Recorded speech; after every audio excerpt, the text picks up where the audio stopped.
उत्तर प्रदेश में विधानसभा चुनाव जिस तरीके से शुरू हो जा चुका है और अब कहीं ना कहीं ये लखनऊ से शुरुआत अब तीसरे फेज के बाद शुरू हो रही है, यानी चौथा फेज लखनऊ से। ऐसे में कांग्रेस जिस तरीके से लगी हुई है पूरे उत्तर प्रदेश में, क्या स्ट्रैटेजी है उनकी? चूंकि अब समाजवादी पार्टी, बीजेपी और कांग्रेस और कहीं ना कहीं बीएसपी चारों अपनी सारी कड़ियां खोल रही हैं। हमारे साथ इस समय मौजूद हैं यूथ और सीनियर लीडर भी हैं सचिन पायलट जी, जो इस समय लखनऊ में मौजूद हैं, कांग्रेस की कहीं ना कहीं कमान भी देख रहे हैं। सर, आप अब लखनऊ में हैं और लखनऊ का गढ़ अब कहा जाता है शुरू हो गया यहाँ पर विधानसभा, क्योंकि 3 फेज हो गए हैं। चौथे फेज में कांग्रेस कहाँ पर है?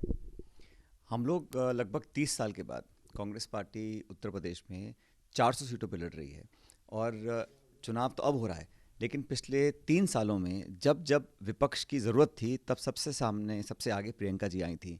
हाथरस का कांड हुआ, उन्नाव का हुआ, लखीमपुर खीरी में जो नरसंहार हुआ, उन सब मुद्दों पर ना तो सपा दिखी ना बसपा दिखी, कांग्रेस सबसे फ्रंट में थी। और हमने जो चुनाव लड़ा है बड़ा एक सकारात्मक व्यू को लेकर लड़ा है। हमारा जो ब्लूप्रिंट है महिलाओं के लिए, किसानों के लिए, नौजवानों के लिए, उसको जनता पसंद कर रही है और हम लोग एक बेहतर विकल्प बनकर सामने आ रहे हैं। योगी जी की सरकार की जो नींव है वो हिलाने का काम अगर किसी ने किया है तो कांग्रेस ने किया है, क्योंकि प्रमुख भूमिका प्रियंका जी कांग्रेस पार्टी ने निभाई है।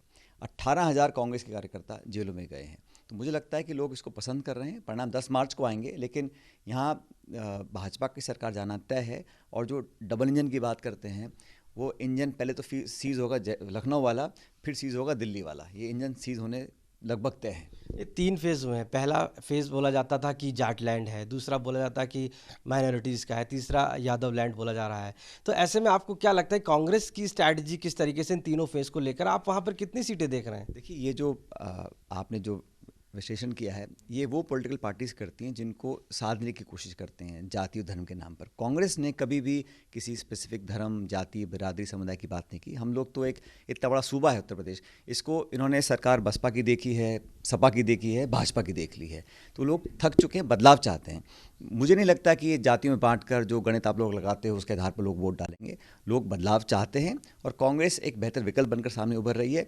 अब तक जो वोटिंग हुई है, मुझे लगता है वो बदलाव के संकेत स्पष्ट हैं। आतंकवाद की एंट्री हो गई विधानसभा में, आरोप लगने लगे हैं लगातार। समाजवादी पार्टी पर कहा है साइकिल को लेकर कि जिस तरीके से बम और तरह तरह की चीज़ें, आपको लगता है कि ये किस दिशा में चीज़ें? देखिए, आतंकवाद पे राजनीति नहीं होनी चाहिए। इस देश की सुरक्षा अखंडता के खिलाफ कोई व्यक्ति, संस्था, कोई भी हो, वो अगर कोई कार्रवाई करता है तो उस पर सख्त कार्रवाई पूरे देश को करनी चाहिए, सरकारों को करनी चाहिए। और न्यायपालिका ने बड़ा स्वागत योग्य निर्णय लिया है, अभी जो निर्णय आया था गुजरात के संदर्भ में।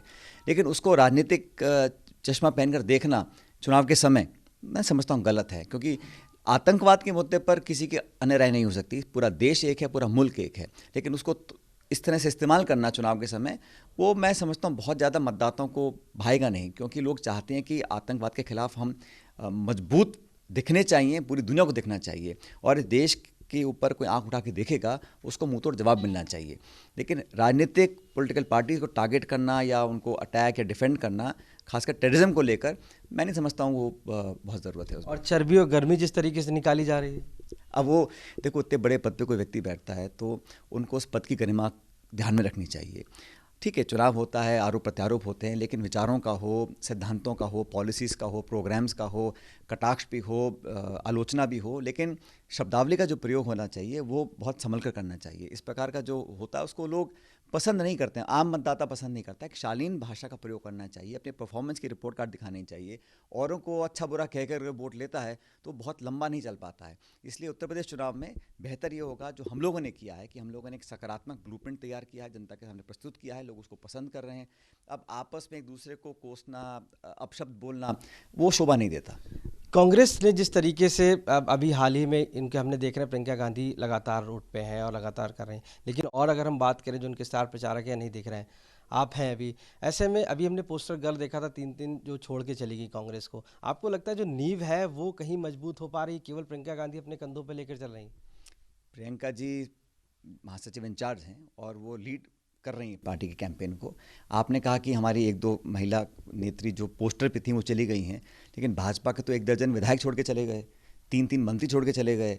तो उनको वास्तविकता दिख रही है भाजपा के साथियों को, तो आप उस पर ध्यान नहीं दे रहे हैं कि उनके एमएलए मंत्री छोड़ के जा रहे हैं। हमारे यहाँ कोई 1-2 छोटे मोटे कार्यकर्ता चले गए। और हर चुनाव में, हर दल में, हर राज्य में कोई ना कोई पार्टी छोड़ता है, कोई ना कोई आता है। ये पहली बार नहीं हुआ और अंतिम बार भी नहीं हुआ। इसलिए मैं नहीं समझता हूँ बहुत ज़्यादा फर्क पड़ता है किसी के आने जाने से। लोग पार्टी को वोट डालते हैं, विचारधारा को डालते हैं, सिंबल पर डालते हैं, परफॉर्मेंस पर डालते हैं।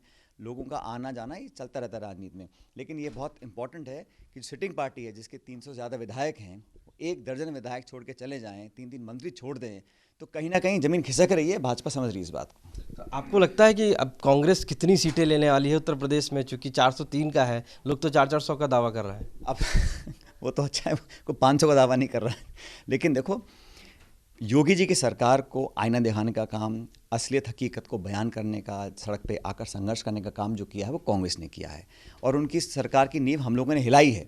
उसका कितना पॉलिटिकल फ़ायदा हमको मिलेगा पार्टी को 10 मार्च को पता पड़ेगा। लेकिन चुनाव हम अच्छा लड़ रहे हैं, मजबूती से लड़ रहे हैं, और पहली बार पूरे प्रदेश में हम एक एक सीट पर जीतने के लिए लड़ रहे हैं। तो मुझे लगता है संभावनाएं हमारी अच्छी हैं, परिणाम भी अच्छे आएंगे, और हम लोग पहले से बहुत अच्छा परफॉर्म करेंगे। लेकिन भाजपा के खिलाफ जो एंटी इनकम्बेंसी है उत्तराखंड यूपी में, वो लोग अब समझ गए हैं और बदलाव होगा, ये बिल्कुल स्पष्ट हो चुका है। 3 फेज़ हो गए हैं, 4 अभी बचे हुए हैं बाकी के फेज़। आपको लगता है कि स्ट्रैटेजी, क्योंकि पूर्वांचल एक बड़ा माना जाता है उत्तर प्रदेश का, यहाँ पर अभी चुनाव होना बाकी है, मध्यांचल जिस तरीके से चल रहा है, तो ऐसे में कांग्रेस की स्ट्रैटेजी क्या है आगे? देखिए, पूर्वांचल पे जो अभी फोकस कर रहे हैं सरकार के लोग, इलेक्शन से ठीक पहले ही इनॉग्रेशन हो रहे हैं, कॉरिडोर का, हवाई अड्डे का, पार्क का, जो भी है।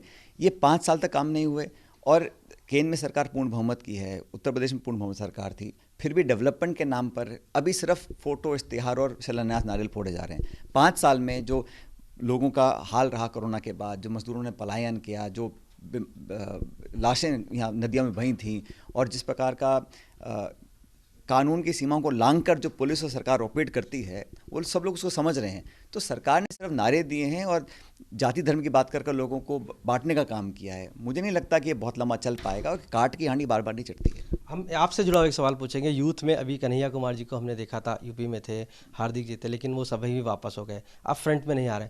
सचिन पायलट कहाँ पर हैं और क्या स्ट्रेटजी? लोग सुनिए, हम लोग पूरी ताकत से लड़ रहे हैं। जहाँ जहाँ मुझे पार्टी कैंपेन के लिए भेज रही है, हम वहाँ जा रहे हैं। अच्छी सभाएं हो रही हैं, अच्छा रिस्पांस मिल रहा है, कार्यकर्ताओं में उत्साह है, और किसान और नौजवान मिलकर इस पूरे सूबे देश की शक्ल बदलेगा, कांग्रेस का साथ देगा, मुझे पूरा विश्वास है। थैंक यू बात करने के लिए। तो सचिन पायलट जी साफ तौर से बेबाकी से अपने सवालों का जवाब देते हुए कहा कि कांग्रेस ने पूरे उत्तर प्रदेश में अपना प्रभुत्व बना रखा है, और कहीं ना कहीं बीजेपी को हराने के लिए अब पूरी तरीके से शुरुआत हो गई है। और ऐसे में चाहे मुद्दा पूर्वांचल से लेकर पश्चिमांचल तक हो, कांग्रेस सभी जगह परफॉर्मेंस में आगे आ रही है। लखनऊ से कैमरा पर्सन रोहित मिश्रा के साथ आशीष श्रीवास्तव, आज तक।